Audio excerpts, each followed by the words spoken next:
अस्सलाम वालेकुम नाज़रीन, आप देख रहे हैं पाकिस्तान टेलीविजन न्यूज़। आपको खुशामदीद कहते हैं। न्यूज़ एट 6 के साथ मैं हूँ रिजवान अली अहमद और मैं हूं समीना राना। नाज़रीन, प्रोग्राम का आगाज़ करने से पहले सबसे पहले बात कर लेते हैं कि किन मौज़ूआत पर आज हम अपने प्रोग्राम में डिस्कशन कर रहे होंगे।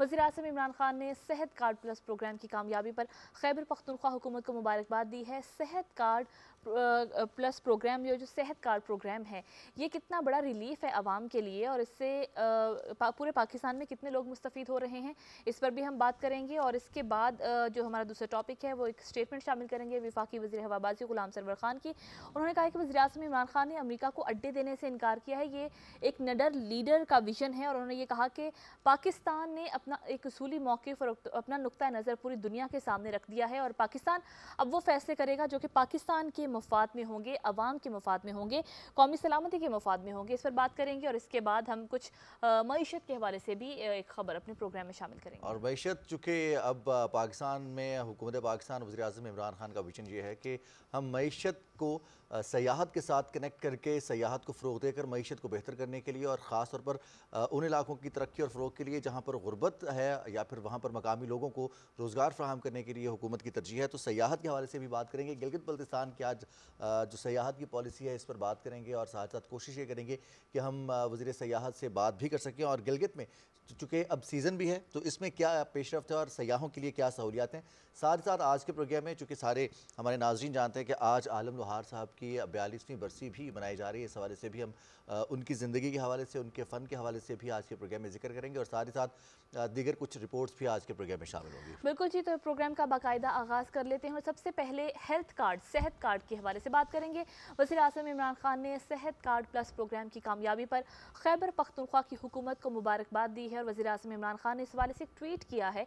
इस ट्वीट का अक्स हम आपको दिखा भी रहे हैं टेलीविजन स्क्रीन पर। इस ट्वीट में वज़ीर-ए-आज़म इमरान खान ने लिखा कि खैबर पख्तूनख्वा सेहत कार्ड प्लस प्रोग्राम के तहत 2,50,439 मरीजों का मुफ्त इलाज किया गया है। और वज़ीर-ए-आज़म ने यह भी कहा कि ये अल्लामा इकबाल और कायद-ए-आज़म मोहम्मद अली जिन्ना के पाकिस्तान का विजन है जिसकी जानिब हम गामज़न हैं। और इस बार हम देखते हैं कि सेहत कार्ड प्रोग्राम जो है ये अगर आम लोगों से बात की जाए तो उनका ये कहना है कि सेहत कार्ड प्रोग्राम उनके लिए किसी मोजज़े से कम नहीं या मुश्किल में एक मसीहा के तौर पर इस प्रोग्राम का आगाज़ किया वज़ीर-ए-आज़म इमरान खान ने, क्योंकि जो बहुत ज़्यादा पसमानदा और गरीब तबका है जो सबसे ज़्यादा इससे मुस्तफ़ीद हो रहे हैं, उनकी जानिब से बहुत शुक्र का इज़हार भी किया जाता है, इज़हार तशक्कुर भी किया जाता है, क्योंकि एक गरीब आदमी को सबसे जो बुनियादी मसाइल हैं वो सेहत का एक मसला है, इसके अलावा तालीम का मसला है। तो इन तमाम जो बेसिक इश्यूज़ हैं इनके हल के लिए हुकूमत हम देखते हैं कि अब कोशा नज़र आ रही है। बिल्कुल सही कहा आपने। सेहत एक ऐसा शोबा है या फिर एक ऐसा ज़िंदगी का पहलू है जिसमें बहुत ज़्यादा ज़रूरी होता है। इस पर वज़ीर-ए-आज़म इमरान खान भी कह चुके हैं बारहा कि सेहत के हवाले से जो आमदन है उसको जब सेहत के मसाइल खुदा न खास्ता शुरू होते हैं तो प्राइवेट हो या फिर पब्लिक हॉस्पिटल्स हों, वहाँ पर इलाज मुआलजे की जब भी सूरत हाल दरपेश आती है तो उसमें बहुत ज़्यादा अखराजात होते रहे हैं। और अब हुकूमत ने सरपरस्ती ली है और सेहत कार्ड के ज़रिए जो सेहत प्लस कार्ड फ्राहम किया गया उसके ज़रिए जो सेहत प्लस कार्ड है खैबर पख्तूनख्वा में, वहाँ पे तो 10 लाख रुपए की मजमूई तौर पर रकम है। 1 साल के लिए अपना और अपने ख़ानदान का इलाज करवा सकते हैं। और इसमें भी अच्छी बात यह है कि अब जो शनाख्ती कार्ड हैं तमाम लोगों के, वही सेहत कार्ड में कन्वर्ट हो चुके हैं। अब अपना सिर्फ शनाख्ती कार्ड और उसकी रहनुमाई के लिए आप अस्पताल में जाते हैं तो वहाँ पर डेस्क भी मौजूद होते हैं। आगे बढ़ेंगे और कुछ बात करेंगे। मुशीर तिजारत अब्दुल रज़ाक दाऊद की मैशत की बात करी थी, तो मैशत के हवाले से उन्होंने ये कहा कि तिजारत और राब्ता हमारी पॉलिसी का अहम सुतून है। राब्ता होगा, तिजारत बढ़ेगी और मईशत में इजाफा होगा। और ये राब्ता किस तरह का होगा, ये यकीनी तौर पर इलाकाई राब्ता है। इसमें उनका जो विजन है उसके मुताबिक ख़ित्ते के तमाम ममालिक के साथ तिजारत को फ़रोग़ देने के हवाले से बात होगी। बिल्कुल जी, और उन्होंने ये भी कहा है कि ये तिजारत और रवाबित हमारी पॉलिसीज़ का अहम सुतून है और इन्हीं दो सुतूनों पर हुकूमत अब तवज्जो मरकूज़ किए हुए है। और हम देखते हैं कि हुकूमत की बरवक्त और मौसर पॉलिसीज़ की वजह से और कुछ मुश्किल फ़ैसले भी करना पड़े हुकूमत को, लेकिन अब उनके मस्बत असरात आना शुरू हो गए हैं और मईशत को इन तमाम तर फ़ैसलों ने संभाला दिया है। ख़ासतौर पर जब कोविड का जिक्र करते हैं हम रिजवान, तो 1.5 साल से दुनिया की बड़ी बड़ी मईशतें मुतासर हुई कोरोना वबा के दौरान, लेकिन हमने देखा कि अल्हम्दुलिल्लाह पाकिस्तान की मईशत में बेहतरी आना शुरू हुई और इसका इतराफ़ आलमी इदारों की जानिब से भी किया गया कि पाकिस्तान में मईशत जो है वो बेहतरी की जानिब गामजन है और इसकी वजह और इसका क्रेडिट सिर्फ हुकूमती पॉलिसीज़ को ही जाता है। स्टार्ट में बहुत तनकीद का निशाना बनाया गया इन तमाम तर मुश्किल फैसलों को, लेकिन वक्त के साथ साथ इनके मस्बत नताइज आना सामने शुरू हो गए हैं और ख़ासतौर पर अपने ट्वीट में उन्होंने ये भी कहा कि वज़ारत तिजारत को ये ऐलान करते हुए भी खुशी हो रही है कि अफगानिस्तान के लिए हमारी बरामदात में भी इजाफा हुआ है और उन्होंने ये भी कहा कि माली साल 2020-21 के दौरान हमारी बरामदात में 20% इजाफा हुआ है। तो ये इजाफा ऐसे ही नहीं हो जाता, सिर्फ बातों से ही नहीं हो जाता, इसके लिए अमली इक़दामात किए हैं पाकिस्तान तहरीक इंसाफ की हुकूमत ने, जिसको अब दुनिया भी तस्लीम कर रही है। बिल्कुल, $851 मिलियन का एक जो इजाफा है पाकिस्तान की बरामदात के हवाले से बात की जाती है, तो ये साल 2020-21 जो माली साल था पाकिस्तान में, इसमें बरामदात में इजाफा। और हमने देखा कि गुज़श्ता चंद दिनों में वफाकी वज़रा की जानिब से भी ट्वीट सामने आए और स्टैट्स भी सामने आए, इदारों की जानिब से भी ये बताया गया कि पाकिस्तान की बरामदात में इजाफा हुआ है। और अगर सर्विसेज को भी शामिल कर लिया जाए, इसमें खास तौर पर जो IT सर्विसेज फ्राहम की जा रही है उनको भी शामिल कर लिया जाए, तो तकरीबन 30 बिलियन से ज़्यादा का रेवेन्यू पाकिस्तान ने इकट्ठा किया है सिर्फ और सिर्फ बरामदात की मद में। और अब पाकिस्तान चूँकि खित्ते की बात हो रही थी, तो खित्ते में अफगानिस्तान की जानिब बरामदात और पाकिस्तान के हमसाया मुल्कों के साथ तिजारत और दो तरफ़ा ताल्लुकात के फ़रोग से पाकिस्तान इस वस्त एशिया को राहदारी भी फ्राहम कर सकता है और साथ साथ CPEC के मंसूबे जैसे जैसे मुकम्मल हो रहे हैं, तो पाकिस्तान में हम ये देखते हैं कि तिजारत को अब फ़रोग मिल रहा है और यही वो मंसूबा भी है। और इस पर बात भी होती रही है कि पाकिस्तान तिजारत को फ़रोग देकर या फिर एंटरप्रेन्योर्स पाकिस्तान में बनाकर सरमायाकारी के ज़रिए लोगों को रोज़गार फ्राहम करने के साथ साथ पाकिस्तान की मईशत को हम इस्तेहकाम भी दे सकते हैं। और इसमें समीना, जब कारोबार बढ़ता है, रोज़गार बढ़ता है और रोज़गार बढ़ता है, तो फिर हुकूमत की आमदन में कैसे इजाफा होता है, उसके लिए टैक्स महासिल का सिलसिला होता है। टैक्स जमा करवाए जाते हैं, लोग अपना जो इनकम हासिल करते हैं या फिर जो बिजनेसेस चलाते हैं, जो सर्विसेज फ्राहम करते हैं, उस पर टैक्स पे करते हैं और उस टैक्स पे करने की वजह से मुल्की मामलात में वो अपना किरदार अदा करते हैं। इस मरतबा की टैक्स की सूरत हाल काफ़ी खुशाइंद रही है साल 2020 और 21 के लिए। बिल्कुल जी, और 2020-21 के दौरान महासिल में 18% इजाफा रिकॉर्ड किया गया है। ये भी एक बड़ी कामयाबी है, जबकि इनकम टैक्स गोशवारे जमा करवाने वालों की तादाद में भी 30 लाख के करीब इजाफा हुआ है। 30 लाख से ये तादाद तजावुज़ कर गई है। और इसमें एक बड़ी कामयाबी हुकूमत की ये भी है कि माइंड सेट, रिजवान, हम देखते हैं कि लोगों का तब्दील हुआ है। पहले एक ज़माना था जब लोग टैक्स नेट में आने से घबराते थे, बल्कि कोई ना कोई ऐसा तरीका ढूंढते थे कि उन्हें टैक्स ना अदा करना पड़े। लेकिन अब हम देखते हैं कि जहाँ पर टैक्स रिफॉर्म्स की गई हैं FBR में, साथ ही साथ एक माइंड सेट को तब्दील भी किया गया है कि आपको डरने की ज़रूरत नहीं है, बल्कि अगर आप टैक्स देंगे तो वो आपका पैसा आप ही की फलाह पर लगेगा, आप ही के मुल्क की बेहतरी के लिए लगेगा। तो यही वो वजह है कि ज़्यादा से ज़्यादा लोग खुद को टैक्स नेट में लेकर आ रहे हैं और अपना टैक्स जमा करवाते हैं। तो ये भी एक अच्छी बात है। और रवां माली साल टैक्स वसूलियों का हदफ भी ज़्यादा बढ़ाया गया है पिछले साल की निस्बत। क्या हदफ रखा गया है और क्या कामयाबियां अब रवां साल में हासिल करनी है, इस ज़िमन में एक रिपोर्ट तैयार की है हमारे नुमाइंदे राना इफ्तिखार अहमद ने। आप ये रिपोर्ट मुलाहिज़ा कीजिए। वज़ीर-ए-आज़म इमरान खान की हदायत पर FBR टैक्स वसूली में इजाफे और टैक्स नेट को वुसअत देने के लिए भरपूर कोशिशें कर रहा है, जिनके मुस्बत नताइज आना शुरू हो गए हैं। माली साल 2020-21 के दौरान FBR की टैक्स वसूली 18% इजाफे से 4,732 अरब रुपए पर पहुंच गई है, जो कोरोना वबा के बावजूद मुल्क में माशी सरगर्मियों में तेजी की भी निशानदेही करती है। रवां माली साल 5,829 अरब रुपए का टैक्स वसूली का हदफ हासिल करने के लिए कई इकदाम किए गए हैं। इस वक्त हमारे पास लिस्ट जो है 1.5 करोड़ लोगों की है, जिसके पास हमारी पूरी इनकम प्रोफाइल्स हमारे पास आ गई हैं। हम छोड़ दें उनको? पिछले 72 साल 74 साल तो हमने छोड़ दिया, तो नतीजा क्या हुआ कि हमारी टैक्स टू GDP वही 10% पे फिर रही है। जब से पाकिस्तान बना है इससे आगे गई नहीं है, कभी 10, 11, मैक्सिमम 12। तो अगर हम टैक्स टू GDP 20% तक नहीं लेके जाएंगे, 6 से 8% तक ग्रोथ नहीं करेंगे, तो हम अपने लोगों का कैसे ख्याल रखेंगे? टैक्स चोरी रोकने और टैक्स नेट में इजाफे के साथ इनकम टैक्स गोशवारे जमा कराने के अमल को भी आसान बनाया गया है, जिसकी वजह से एक साल में टैक्स गोशवारे दाखिल कराने वालों की तादाद 12.5% इजाफे से 30,10,000 हो गई है। हमारी ट्रेड जो कि 18 ट्रिलियन रुपए की ट्रेड है, उसमें से सिर्फ 3.5 ट्रिलियन टैक्स नेट में है और 150 अरब रुपया हमें उधर से मिलता है। हम कोशिश करेंगे इस बजट में कि वो हम नेट बढ़ाएं।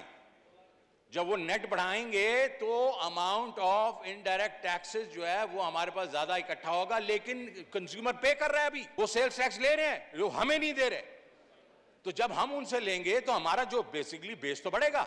रिफंड्स के अमल को भी आसान बनाया गया है। अब इनकम और सेल्स टैक्स से रिफंड्स की अदायगी बराह रास्त टैक्स गुजारों के अकाउंट्स में की जा रही है। इनकम टैक्स के रिफंड्स हैं वो हम साथ के साथ इशू कर रहे हैं और वो रिफंड्स जो हैं अब डायरेक्टली टैक्स पेयर्स के अकाउंट में जा रहे हैं। तो जो पुराना सिस्टम था जहाँ टैक्स पेयर्स को ऑफिस में आना पड़ता था और उनको चेक मिलता था वो ख़त्म हो गया है। और जिसमें सेल्स टैक्स का प्रोसेस है कि डायरेक्टली वो टैक्स पेयर के अकाउंट में क्रेडिट हो जाते हैं, तो इनकम टैक्स के रिफंड भी ऐसे ही हो रहे हैं। टैक्स अदायगी एक कौमी जिम्मेदारी है। मुल्क की तरक्की और खुशहाली के लिए हर शहरी को अपने हिस्से का टैक्स ईमानदारी से अदा करना चाहिए। Rana Iftikhar Ahmad, Pakistan television news, Islamabad. Tax महासिल और इसमें तादाद में इजाफा। और सबीना, जैसे आप रिपोर्ट से पहले बात कर रही थी कि हौसला अफजाई की जा रही है उन लोगों की जो टैक्स पे कर रहे हैं और उनके लिए बरात का भी ऐलान किया गया है।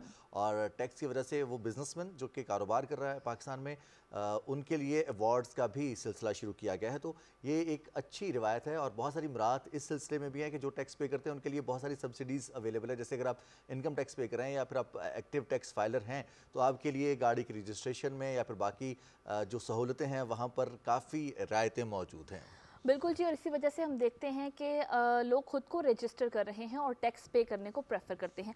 आगे बढ़ते हैं, कुछ पूरी दुनिया में और ख़ासतौर पर पाकिस्तान में कोरोना केसेस की क्या सूरत हाल है, इस पर भी हम प्रोग्राम में बात कर लेते हैं। सूरत हाल ये है कि अब कुछ केसेस में इजाफा रिकॉर्ड किया जा रहा है एक बार फिर से, और शरह 2.91 पर पहुंच चुकी है। और NCOC के जारी करदा आदाद-ओ-शुमार के मुताबिक गुज़श्ता 24 घंटों के दौरान मज़ीद 34 अफराद जान की बाजी हार चुके हैं। और सबीना, हम देख रहे हैं कि जैसे जैसे वैक्सीनेशन पर हुकूमत की तरजीह है और वैक्सीनेशन पर जोर भी है, उसके बाद से जो लोग वैक्सीनेशन करवा रहे हैं वो SOPs पर अमल दरामद नहीं कर रहे। तो ये एक वो वजह है जिस हवाले से असद उमर ने भी ये कहा था कुछ अर्सा पहले कि एक हफ्ता गालिबन पहले उन्होंने कहा था कि अगर यही सूरत हाल रही और SOPs को हमने इग्नोर किया तो चौथी लहर भी आ सकती है। इस हवाले से सदफ अफजल ने एक रिपोर्ट तैयार की है, वो शेयर करते हैं।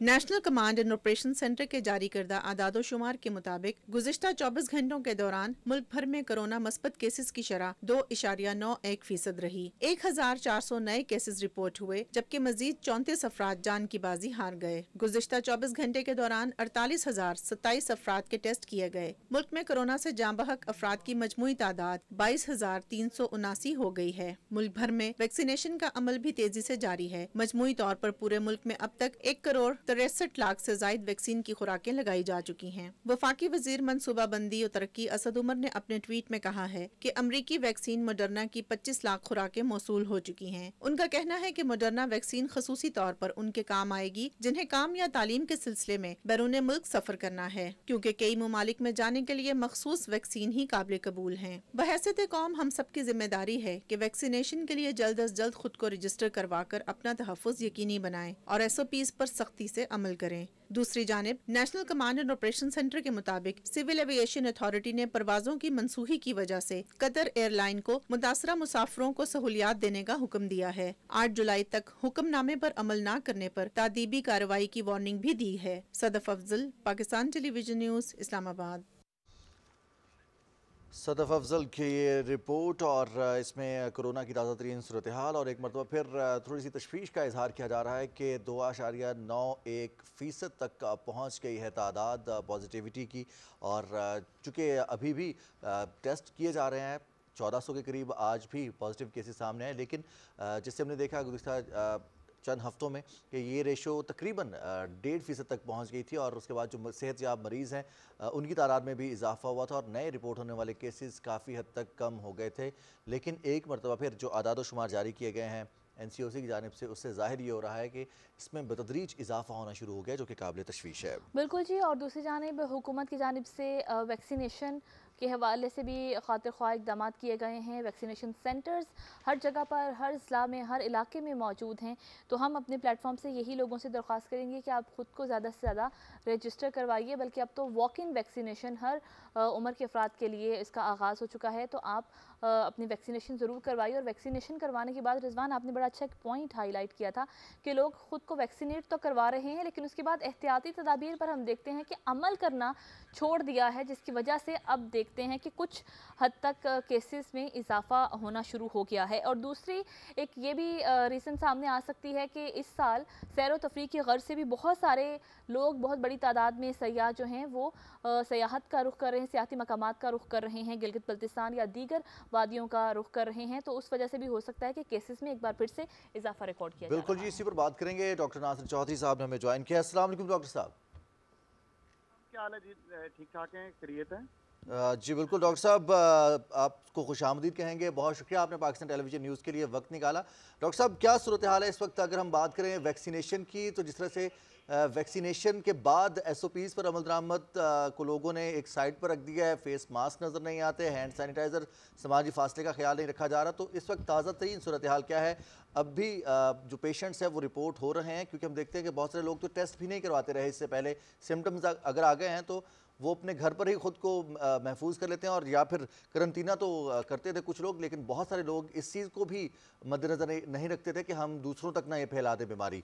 तो इस वक्त क्या सूरत हाल है लाहौर की खास तौर पर? अच्छा, एक तो ये कि मैं would like to acknowledge your appreciable efforts regarding the public awareness.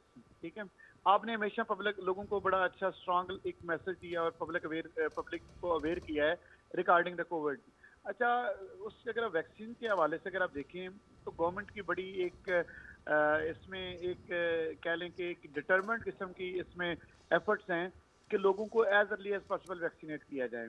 जिस तरह आप देखते हैं कि तकरीबन 4.6% के करीब जो है जिनकी वो जो एक डोज हो गई है वैक्सीनेशन की, 2.7% के करीब जो है जिनको दोनों डोजेस लग गई हैं। सही। और जुलाई तक ये है कि वो गवर्नमेंट का प्लान है जी कि तकरीबन 3 करोड़ के करीब जो है जुलाई के एंड तक लोगों को वैक्सीनेट कर दिया जाए, जो एक बड़ा एक रिमार्केबल फिगर है।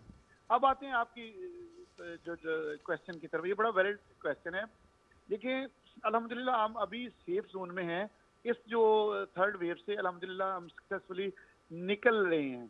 ठीक है, लेकिन अभी ये कि अगर फॉर इंस्टेंस अगर हमने SOPs पे अमल नहीं किया, हमने जो एहतियाती तदावीर हैं, जो सोशल डिस्टेंसिंग है या मास्क या गैदरिंग को अवॉइड ना किया, तो अल्लाह ताला माफ़ करे ये ना हो जाए कि हम फोर्थ वेव में जल्दी दाखिल हो जाएं।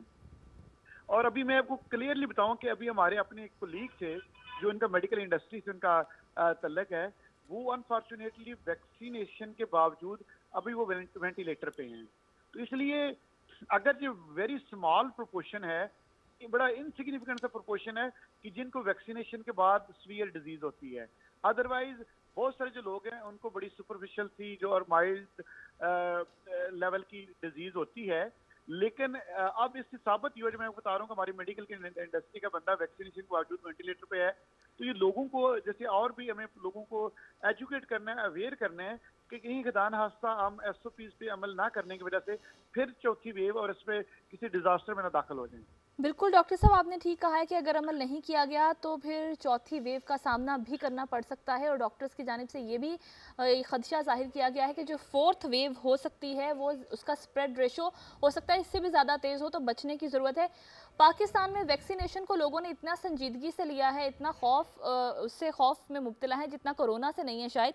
तो आप ये भी पैगाम दीजिएगा कि वो लोग जो वैक्सीनेट तो खुद को करवा रहे हैं लेकिन उसके बाद हम देखते हैं कि वो मास्क पहनना छोड़ देते हैं, SOPs पर अमल नहीं करते, तो उनके लिए क्या कहेंगे कि उनको वैक्सीनेशन के बाद भी एहतियात करना लाजिम है? देखिए, वो बिल्कुल आपका जो बड़ा एक पर्टिनेंट क्वेश्चन है। एक तो ये कि देखिए, हमने वैक्सीनेशन के बारे में जो लोगों की जो एक मिथ्स बनी हुई जी कि वैक्सीनेशन के बाद फलां कॉम्प्लिकेशन हो जाएगी, फलां कॉम्प्लिकेशन हो जाएगी। लेकिन इसमें एक तो ये कि जो ड्रग रेगुलेटरी अथॉरिटीज हैं, WHO बड़ा स्ट्रांगली मॉनिटर कर रहे हैं इसकी सारी प्रिपरेशन और इसके सारे ट्रायल्स को। तो इसलिए देयर इज नो हार्म, कोई ऐसा कोई जो ऐसी खदान हादसा, कोई ऐसी खतरनाक किस्म की साइड इफेक्ट जैसी कॉम्प्लिकेशन सामने नहीं आई। तो इस सिनेरियो में ये है कि एक तो कॉम्प्लिकेशन कोई नहीं है, सारे लोगों को एज अर्ली एज पॉसिबल कोशिश करनी चाहिए कि वैक्सीनेट वो हो जाएं। और अदरवाइज फिर ये कि वैक्सीनेशन के बाद जिस तरह मैंने आपको एग्जांपल दी, ताकि लोग इससे जो सबक हासिल करें कि हमारी मेडिकल इंडस्ट्री के बड़े मरूफ जो वो एक प्रोफेशनल हैं कि जिनको वैक्सीनेशन के बावजूद भी वो वेंटिलेटर पे हैं, और अल्लाह ताला हमारी दुआ है कि अल्लाह ताला उनको सेहत करे। तो इससे हमें सबक सीखना है कि हमें, हालांकि वो जो है वो उन्होंने SOPs पे इम्प्लीमेंट किया, पढ़े लिखे थे, तो इस सूरत में लोगों को जितना हम SOPs पे अमल करेंगे उतना हम जिसकी जो डिजास्टर्स इफेक्ट से बच सकते हैं। और सोशल डिस्टेंसिंग, जो मास्क का पहनना, इसके बगैर हम किसी तरह से भी चाहे जितना मर्जी आप वैक्सीनेशन कर लें, ये आपकी बहुत ज़्यादा जो इम्पोर्टेंट मेजर्स हैं अगेंस्ट द कोविड। बिल्कुल सही। अच्छा डॉक्टर साहब, दो चीज़ें हैं। एक तो हम देखते हैं कि कोरोना की पहली वेव में जो लोग शिकार हुए इस वायरस का, वो फिर तीसरी वेव में दोबारा शिकार हुए, गो कि उनके लिए जो इम्यूनिटी पैदा हुई उसकी वजह से रेजिस्ट किया सेकंड वेव में, लेकिन दोबारा भी वो शिकार हो गए। और फिर इस हवाले से रिपोर्ट्स भी आई, इंटरनेशनल स्टडीज़ भी आई कि दोबारा भी शिकार हो सकते। वैक्सीन के हवाले से जानना चाहेंगे कि वैक्सीन का असर कब तक बरकरार रहता है, कब तक कुव्वत मुदाफ़िर इंसान के अंदर रहती है? क्या एक दफ़ा की वैक्सीनेशन पूरी ज़िंदगी के लिए काफ़ी होगी या फिर इसके ऊपर अभी रिसर्च जारी है? नहीं, अगेन आपको बड़ा इंपॉर्टेंट क्वेश्चन है। देखिए, अभी तक का जो डाटा है ना जी, वो तकरीबन 3 to 6 मंथ्स के बाद वो ये रिपोर्ट कर रहा है कि उसमें अभी, लेकिन जाहिर इसकी ऑन गोइंग क्लिनिकल ट्रायल्स इस पर चल रहे हैं, लेकिन जो अभी का जो डाटा है वो उसका दैट इज अराउंड 6 मंथ्स के जो आप इसको इम्यून रह सकते हैं कोरोना से। और इसीलिए अभी जो नए जो क्लिनिकल ट्रायल्स हैं, स्टडीज हैं, वो स्टेब्लिश कर रहे हैं कि आपको अपनी वैक्सीनेशन के बाद, कई लोग तो ये कहते हैं कि 6 मंथ्स या 9 मंथ्स, इवन 1 ईयर के बाद आप बूस्टर डोज कोई और लगवा लें ताकि आपकी इम्यूनिटी और रिफाइन और बेहतर हो जाएगी।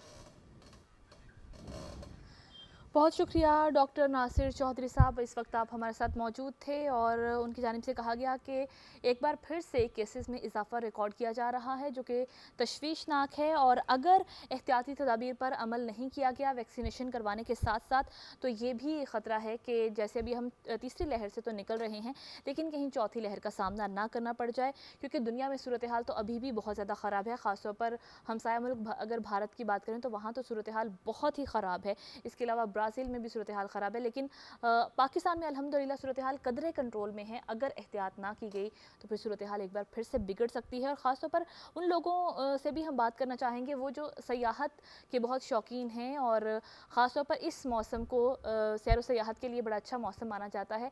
तो इस मौसम में जब अब चूँकि हम देखते हैं कि कुछ SOPs में भी नरमी हुई, कुछ पाबंदियों में भी नरमी हुई है, तो उसके बाद बहुत बड़ी तादाद में मुल्क भर से सयाहों की एक तादाद है जो कि गिलगित बल्तिस्तान की खूबसूरत वादियों का रुख कर रही है।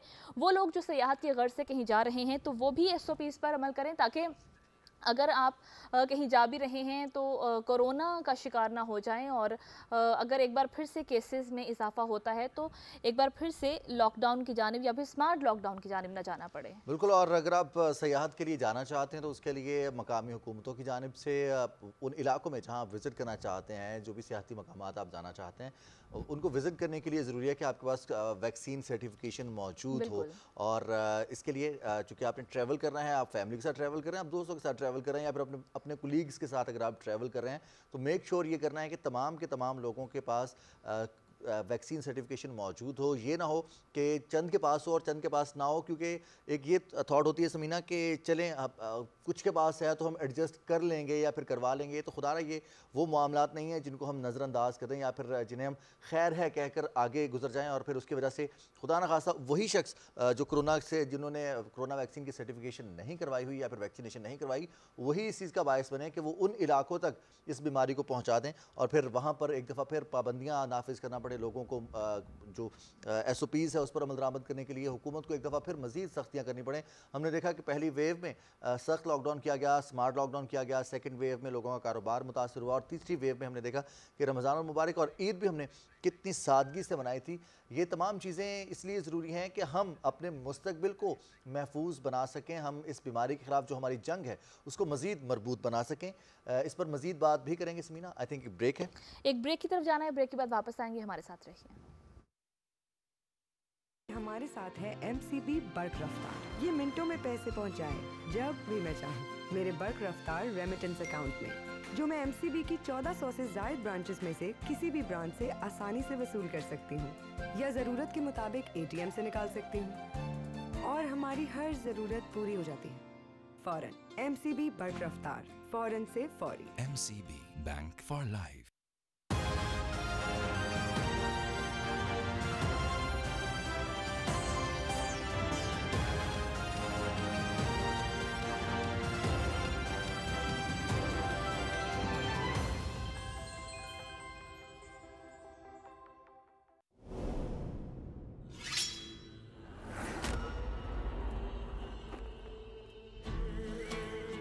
अगर तुम मेरे फर्जंद होते तो मैं बगैर तरद्दुद के तुम्हें सुल्तान बना देता।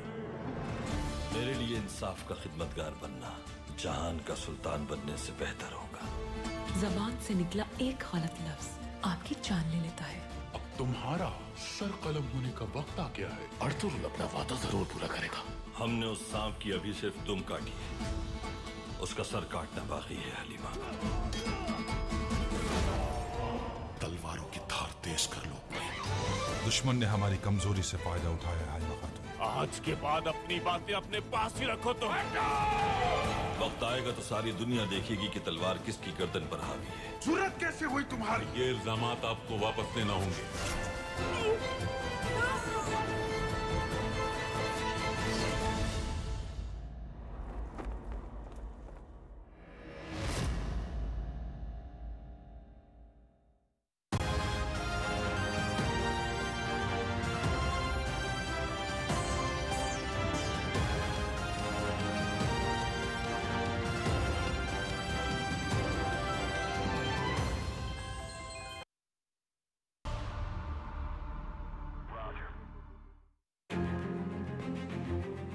हमारे माशरती रवैये और समाजी ज़रूरियात, इस बाहमी ताल्लुक़ में रियासत की ज़िम्मेदारियाँ क्या हैं?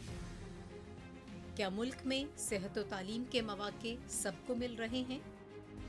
क्या हुकूमत कमज़ोर तबक़ात को समाजी तहफ़्फ़ुज़ फ़राहम कर रही है? नए पाकिस्तान में हमारे किसान, मज़दूर, हुनरमंद और नौजवान क्या सोचते हैं? क्या हम माहौल से हैं या माहौल हमसे है? ये सब जानने के लिए देखते रहिए 45 मिनट।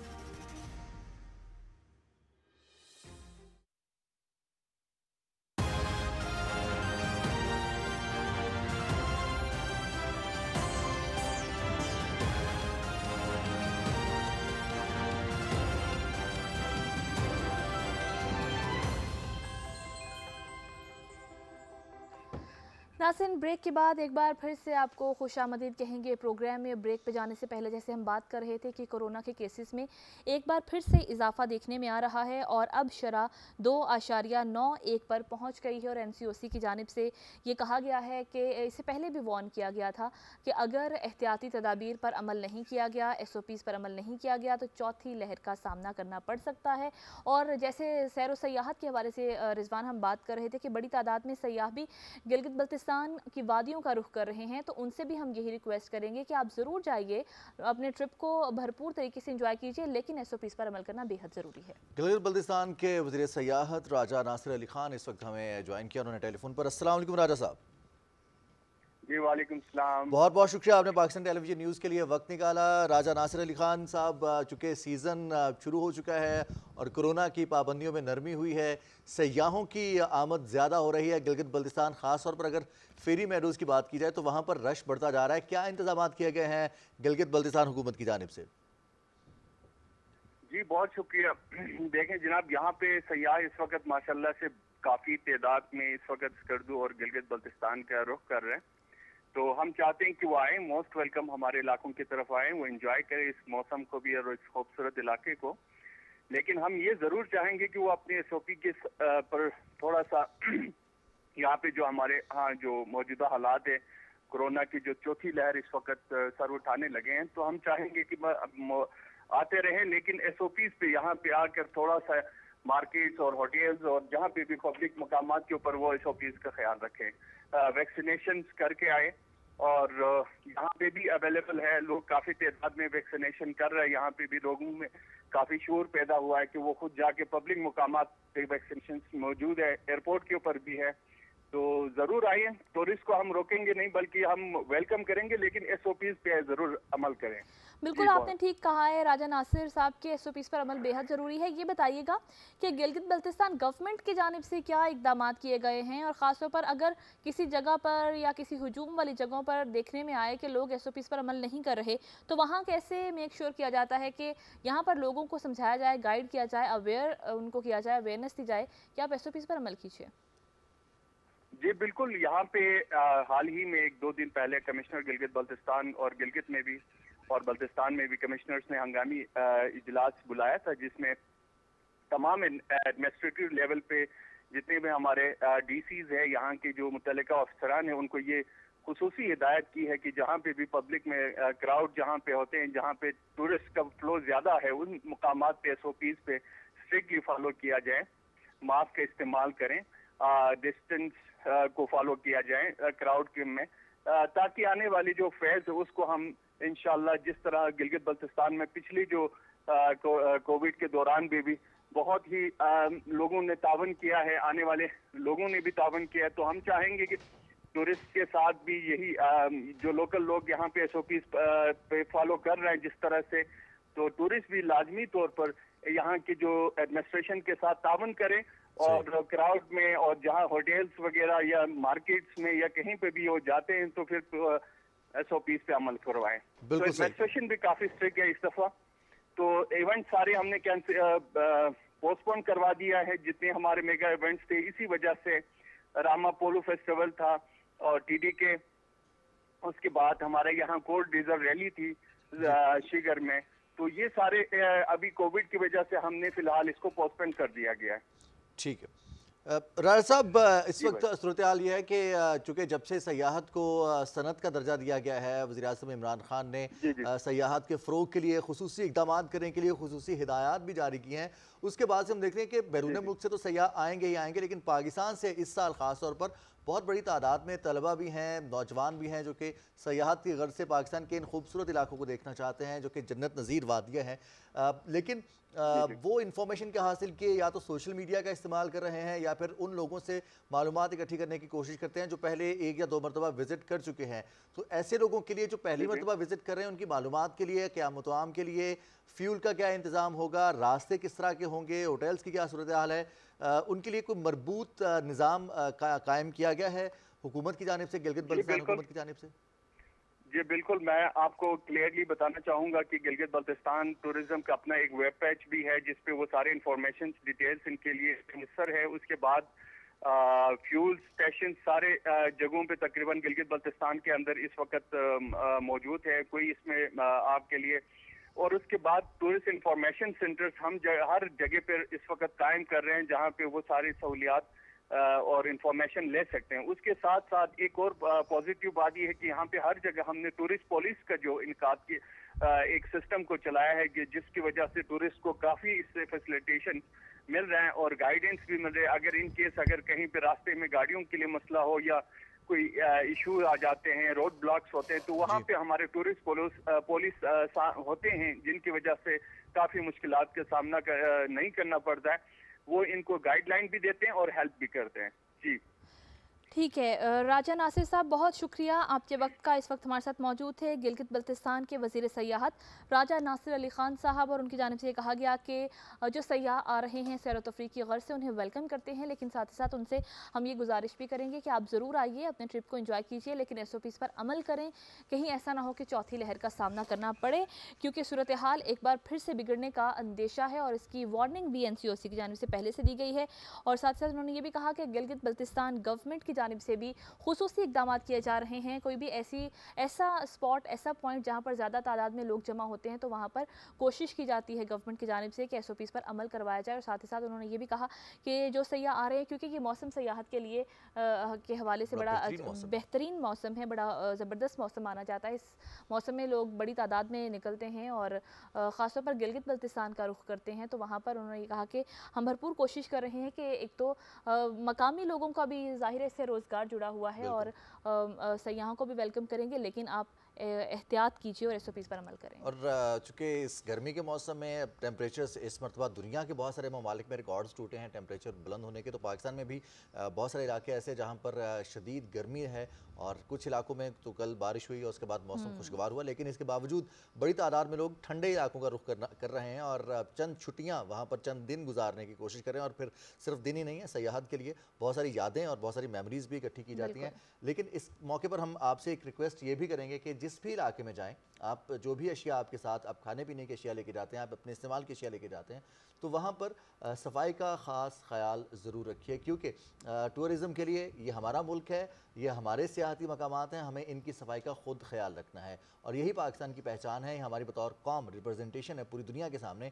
क्योंकि अब वो कोई भी सयाह आते हैं तो वो वीलॉग्स के ज़रिए, ब्लॉग्स के ज़रिए या फिर अपने यूट्यूब या बाकी चैनल्स के ज़रिए पाकिस्तान को प्रोजेक्ट करते हैं। तो पाकिस्तान की जहाँ कुछ ऐसे शरारती लोग भी मौजूद हैं जो कि सिर्फ हमारे बुराइयां दिखाना चाहते हैं, वो पाकिस्तान की तरक्की से या पाकिस्तान के वो सेक्टर जो जहाँ कामयाबियाँ पाकिस्तान को मिल रही हैं उनके बारे में वो एक दफ़ा फिर नुक्ताचीनी करने की कोशिश करते हैं। तो ऐसे लोगों को अव्वल तो मौका ही नहीं देना चाहिए, और अगर मौका बन भी रहा है, ज़्यादा लोग इकट्ठे हो रहे हैं, तो हमें ख़ुद से सफाई का ख्याल रखना चाहिए। ये एक चीज़ थी जो कि शायद बहुत ज़्यादा ज़रूरी है। और जो एक और कंसर्न की बात थी वो राजा साहब ने कह दिया कि उसके लिए वेबसाइट मौजूद है।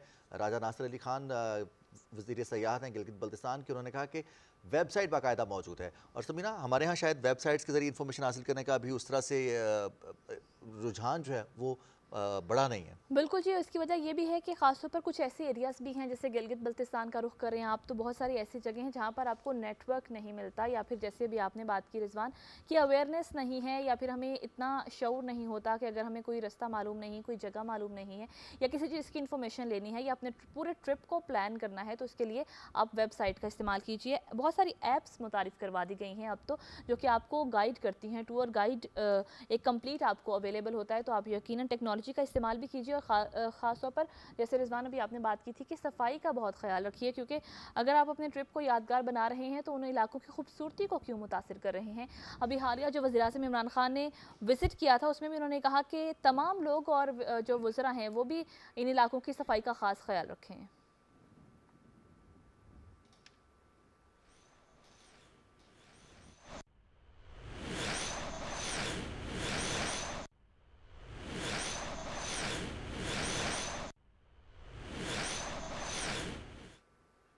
फौरी खबर से आपको आगाह करेंगे। वज़ीर ममलिकत इत्तलात व नशरियात फ़ारूक हबीब की जानिब से ट्वीट किया गया है।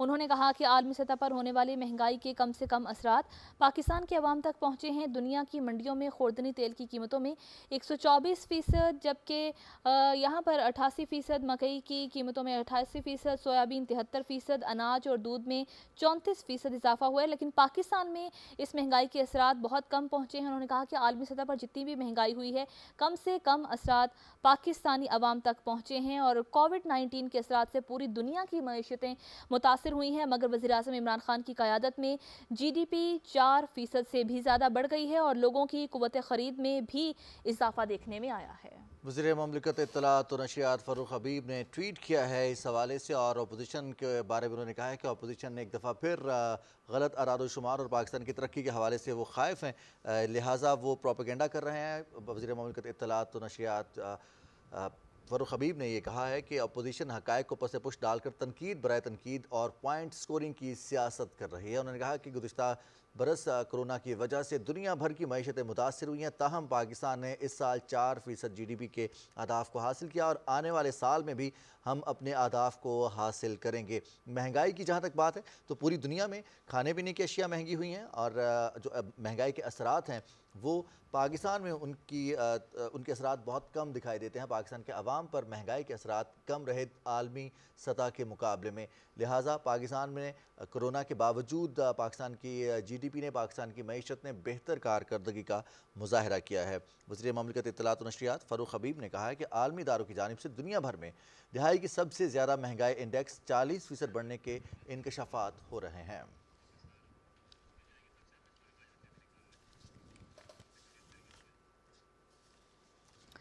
नाज़रीन, प्रोग्राम के सिलसिले को आगे बढ़ाएंगे और अब हम आपकी मुलाकात करवाएंगे एक ऐसी शख्सियत से जो कि सड़कों और फुटपाथ पर ज़िंदगी गुजारने वाले बच्चों और बच्चियों की तालीम और तरबियत के लिए काम कर रही हैं और इनके इदारे का नाम है यस वी कैन। ये इनके इदारे का नाम है और नाम है। जी बिल्कुल, और वो ये काम कर भी रही हैं। उन्होंने ये अमली तौर पर करके भी दिखाया, इसलिए उन्होंने अपने इदारे का ये नाम रख दिया। उन्होंने रवां साल स्ट्रीट चिल्ड्रन के लिए एक आगाही सेशन का भी इनेकाद किया, जिसका मकसद बच्चों को जिनसी ज़्यादती के ख़िलाफ़ अपनी हिफाजत के लिए तैयार करना था। और आज न्यूज़ शो में वो हमारी मेहमान भी हैं। जी बिल्कुल, हुंजा से इनका ताल्लुक़ है, गुजाल से। और माजिदा फ़हमी साहिबा, अस्सलाम वालेकुम। अस्सलाम वालेकुम जी, कैसे हैं आप? जी अल्हम्दुलिल्लाह, हम खैरियत से हैं, उम्मीद है आप भी खैरियत से हैं और आप जिस जज्बे के साथ काम कर रही हैं उसमें मज़ीद इजाफा हुआ होगा। जी बिल्कुल, थैंक यू सो मच मुझे शो को इनवाइट करने के लिए। और साथ में मैं बताती चलूँ कि वही ये जो एक जज़्बा है ना, ये हम यूथ में यही चीज़ हमारे पास होती है, जज़्बा और टाइम। इसी टाइम और जज़्बे को हम सही से अगर यूटिलाइज़ करें तो हम पाकिस्तान को बहुत आगे लेके जा सकते हैं। अच्छा माजिदा, ये बताइएगा कि आपको ये ख़्याल कैसे आया, ये जो भी आपने अपना एक इदारा बनाया है, तंजीम बनाई जिसका नाम है येस वी कैन, सबसे पहले ये आइडिया कैसे आया और आपने अब तक क्या क्या अचीवमेंट्स हासिल कर रही हैं? जी बिल्कुल, येस वी कैन बेसिकली हमारा एक स्लोगन था जिसमें हम खुद से ही बयान कर रहे होते हैं कि हाँ, हम कर सकते हैं। कोई भी मुश्किल सामने आती है, कोई भी बात सामने आती है, तो उसमें हमारा यही स्लोगन था कि हाँ, हम कर सकते हैं। और साथ में ही मैंने एक कंपनी एस्टैब्लिश की जिसका नाम है वॉइन। वॉइन बेसिकली वही ज़ुबान का एक वर्ड है जिसके मतलब है रोशनी। रोशनी की वजह से हम जो है ना, हम कहते हैं कि हमने पूरी दुनिया में, पूरे पाकिस्तान में इल्म की रोशनी फैलानी है। और ना सिर्फ इल्म की बल्कि यूथ को और जो टैलेंट है हमारा पाकिस्तान का, उसको हमने प्रमोट करना है। तो टैलेंट प्रमोशन के लिए हम डिफरेंट एक्टिविटीज़ भी कराते हैं रिगार्डिंग यूथ। और अभी रिसेंटली हम एक वॉइन फिल्म फेस्टिवल के नाम से एक फेस्टिवल करा रहे हैं जिसमें हम पाकिस्तान की जो फिल्म मेकर्स हैं यंग टैलेंटेड, उनको एक प्लेटफॉर्म दे रहे हैं कि वो आके खुद को एक्सप्रेस कर सकें और खुद को आगे लेके जा सकें। अच्छा माजिदा, इसमें सबसे मुश्किल काम है ये वाला, ख़ास तौर पर स्ट्रीट चिल्ड्रन की एजुकेशन, या फिर उन्हें महफूज बनाने के लिए उन्हें कन्विंस करना, या फिर उनके जो गार्डियंस हैं, जो उनके पेरेंट्स हैं, उन्हें कन्विंस करना काफ़ी मुश्किल काम है। कितना बड़ा चैलेंज था ये वाला, और फिर उनको तालीम की जानिब लेके आना, उनको तालीम फ्राहम करना, या फिर उनके हुकूक के बारे में उन्हें ये शऊर देना, ये कितना बड़ा चैलेंज था? ये बहुत ही एक बड़ा चैलेंज है, स्पेशली पाकिस्तान जैसी कंट्री में जहाँ पे एजुकेशन के अंदर के सेक्टर में कोई भी बड़ी चेंजेस नहीं आ रही। एजुकेशन के सेक्टर को पूरे हम रिवोल्यूशनराइज करना चाह रहे हैं थ्रू टेक्नोलॉजी। और इसमें हमने एक ऐसी सॉफ्टवेयर डेवलप की है जो कि विदाउट इंटरनेट भी दूर दराज इलाकों तक क्वालिटी एजुकेशन फैला सकती है। और इसमें अभी हम कंटेंट ऐड किए जा रहे हैं, और ये जो इंफ्रास्ट्रक्चर हम बना रहे हैं इसमें हम एक्सेस देंगे पाकिस्तान के हर एक बच्चे को at a very minimum cost, ताकि वो जो क्वालिटी एजुकेशन है, जो क्वालिटी कंटेंट है, दुनिया के बेहतरीन लेक्चर्स हैं, वो उनको मुहैया हो और वो उस चीज़ से सीख सकें। Definitely it's a huge challenge, और लोगों को ये अवेयरनेस देना, उनको समझाना कि एजुकेशन ही आपके तमाम मसलों का हल है, ये बहुत ही बड़ा चैलेंज है। लेकिन at the same time it's an adventure, और मेरे अपने लिए एक चैलेंज है और जो कि मैं खुद करना चाहती हूँ। And this is really like my passion that जो कि मुझे पुश कर रही है अभी तक ये चीज़ करने के लिए। अच्छा माजिदा, ये भी बताइएगा, ये जो आपकी ऑर्गेनाइजेशन है येस वी कैन, ये किन किन जगहों पर अभी काम कर रही है, ऑपरेशनल है, और फ्यूचर के क्या प्लान्स हैं आपके? जी बिल्कुल, हम इस्लामाबाद में मेन बेसिक हमारा ऑफिस है, हेडक्वार्टर्स है। एंड गिलगित में हम काम कर रहे हैं, पाकिस्तान में भी पेनिट्रेट करने की कोशिश कर रहे हैं। इसके अलावा इंटरनेशनल भी हमारी बहरीन में और दुबई में भी हमारे ऑफिस हैं कि उनके थ्रू हम जो क्वालिटी कंटेंट है वो गैदर कर रहे हैं, डेटा गैदर कर रहे हैं, और उनको हम पाकिस्तान में लाना चाह रहे हैं। अभी हम we are moving to different cities in Pakistan. Lahore में भी हमारा ऑफिस होगा। बिल्कुल सही माजिदा, बहुत सारे लोग, बहुत सारे नौजवान इस वक्त इसी जज्बे के तहत, जिस जज्बे के तहत आपने इसका आगाज़ किया था, उसमें शामिल होना चाहते हैं और हाथ बटाना चाहते हैं। क्या आप सजेस्ट करेंगे कौन से ऐसे तरीक़ेकार हैं जिनके ज़रिए वो येस वी कैन तक पहुंच सकते हैं और वो पार्टिसिपेट कर सकते हैं? कौन कौन से ऐसे अंदाज हैं जिसके ज़रिए वो शामिल हो सकते हैं? जी बिल्कुल, जितने भी लोग हैं वो हमें हमारे सोशल मीडिया पेजेस भी फॉलो कर सकते हैं। वॉइन के नाम से हमारा पेज है, हमारी वेबसाइट है voineducation.com और voinedigital.com के हवाले से, जिसमें हम पाकिस्तान को डिजिटलाइजेशन और एजुकेशन सेक्टर को डिजिटलाइज करने की कोशिश कर रहे हैं। अच्छा माजिदा, अभी पिछले साल ही international children peace prize award के लिए भी आपको नामज़द किया गया, और इस साल यौम पाकिस्तान पर प्राइड ऑफ पाकिस्तान के एजाज़ से भी आपको नवाजा किया गया। तो ये बड़े एक फ़ख्र की बात है, आपको मुबारकबाद भी पेश करते हैं। अभी आप शॉर्ट फिल्म कंपटीशन भी मुनाकिद करवा रही हैं, तो ज़रा इस कंपटीशन के हवाले से भी कुछ बताइएगा कि ये कंपटीशन क्या है और कब होने जा रहा है? जी बिल्कुल, हमारा एक हो रहा है वॉइन फिल्म फेस्टिवल। वॉइन फिल्म फेस्टिवल में हम पाकिस्तान के जो यंग फिल्म मेकर्स हैं उनको प्रमोट करना चाह रहे हैं, ताकि वो अपने जो एक्सप्रेशन है, एक सॉफ्ट इमेज पाकिस्तान का प्रमोट करें, एक टैलेंट को प्रमोट करें, जो भी उनको कॉज लगता है, वुमेन एम्पावरमेंट तक की है, क्लाइमेट चेंज के इश्यूज़ हैं, इन तमाम टॉपिक्स पे खुद को एक सेल्फ एक्सप्रेशन का मौका दे रहे हैं। एंड अगस्त के फर्स्ट वीक में हमारा ये फिल्म फेस्टिवल होगा, और इसमें इंटरनेशनल एंट्रीज भी आ रही है, और वी होपिंग कि पाकिस्तान का जो बेस्ट यूथ है वो इस तक पहुँचे और इसको हम सपोर्ट आगे भी करेंगे, जो जो इसमें आगे आएंगे उनको हम अपनी फ्यूचर की इनिशिएटिव्स में आगे लेके जाएंगे। बिल्कुल सही। बहुत बहुत शुक्रिया माजिदा फैबी। हमारी तरफ से नेक तमन्नाएं और नेक ख्वाहिशात हैं आपके लिए। आप इसी जज्बे के साथ काम करती रहें और आप बहुत सारी कामयाबियां हासिल करें, क्योंकि पाकिस्तान के बच्चों के फ्यूचर को सिक्योर करने की जिम्मेदारी आप उठा रही हैं और इसके लिए मेहनत भी करें और बाकी लोग भी आपके साथ मिल रहे हैं और ये काम ऐसे ही जारी रहेगा तो यकीनन वो दिन दूर नहीं जब पाकिस्तान के तमाम बच्चे महफूज होंगे और वो साथ साथ तालीम भी मुकम्मल करेंगे। और रोज़गार के लिए समीना जो एक सबसे बड़ा चैलेंज रहता है ख़ासतौर पर स्ट्रीट चिल्ड्रन के हवाले से, वो यही कि गुर्बत की वजह से वालिदैन ये चाहते हैं कि बच्चे स्कूल ना जाएं, पढ़ाई ना करें। 300 रुपये या 400 रुपये वो रोज़ाना की उजरत के तौर पर वो ले आएँ घर में, ताकि किसी तरह से उनका गुजर बसर हो सके। इस हवाले से हुकूमती सतह पर भी और समाजी सतह पर भी बहुत सारी तंजीमें भी एक्टिव हैं और हुकूमत भी इस हवाले से इकदाम कर रही है और इंशाल्लाह बहुत जल्द अच्छे नताइज भी सामने आना शुरू होंगे इंशाल्लाह। और ऐसे लोगों को सपोर्ट करना चाहिए, इन्हें प्रोमोट करना चाहिए। जैसे अभी माजिदा भी बात कर रही थी कि येस वी कैन का मतलब ये है कि हम कर सकते हैं। हम हर बार हर चीज़ की जिम्मेदारी जो है वो हुकूमत पर डाल देते हैं कि हर मसले का हल हुकूमत ही निकाले। कुछ मसाइल ऐसे भी होते हैं जिनमें बहैसियत कौम, बहैसियत इंडिविजुअल, इनफरादी तौर पर हम भी अपना किरदार अदा कर सकते हैं। तो ये उसी सिलसिले की एक कड़ी है। आगे बढ़ते हैं। अब एक आखिरी खबर हम अपने प्रोग्राम का हिस्सा बना लेते हैं। लोक फनकार आलम लोहार को मद्दाहों से बिछड़े 42 बरस बीत गए हैं। उनकी 42वीं बरसी आज मनाई जा रही है। वो 1 मार्च 1928 को गुजरात के नवाह में पैदा हुए और उनके गाए हुए पंजाबी गीतों की खुशबू आज भी हर जानिब फैली है। हीर वालिशाह के 36 मुख्तलिफ अंदाज में उन्होंने गाया। आलम लोहार के जो उनकी इजाद थी, आज भी बहुत सारे लोगों ने उसको कोशिश किया उसको गाने की, पेश करने की, और लेकिन जो अंदाज़ आलम लोहार ने मुतारिफ कराया था, जुगनी की हम बात कर रहे हैं, जुगनी का मौजद उन्हें कहा जाता है।